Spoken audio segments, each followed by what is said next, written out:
हा केक मी केळीपासून बनवला आहे. हा केक तुम्ही जर तुमच्या घरच्यांना खाऊ घातला ना, तर रोज तुम्हाला बनवायला लावणार हे नक्की. हा केक खाल्ल्यावर माझ्या घरवाल्याची रिएक्शन अशी होती. यासाठी मी 2 केळी घेतली, याला पूर्ण असं मॅश केलं, त्यामध्ये 1 एग टाकलं. पूर्ण मिक्स करा त्याला चांगलं. अर्धी वाटी ब्राउन शुगर, तुम्ही व्हाईट शुगर पण यूज करू शकता.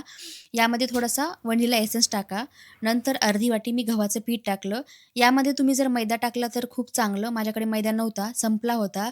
तर मी यामध्ये गव्हाचं पीठ टाकलं. मी सगळ्या गोष्टी कॅप्शनमध्ये देईलच, की काय-काय टाकायचं आहे.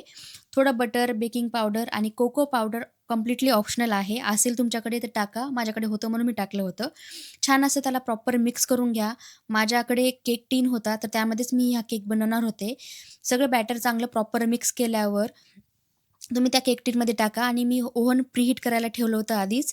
180 डिग्री सेल्सिअसला 18 मिनिट ठेवा, तर चांगलं बेक होऊन जाईल याला. आणि जर तुमच्याकडे ओव्हन नसेल, तर तुम्ही त्याला स्टीम पण करू शकता. जसं आपण ढोकळा करतो, तसं तुम्ही गॅसवर पण करू शकता. काहीही प्रॉब्लेम होणार नाही.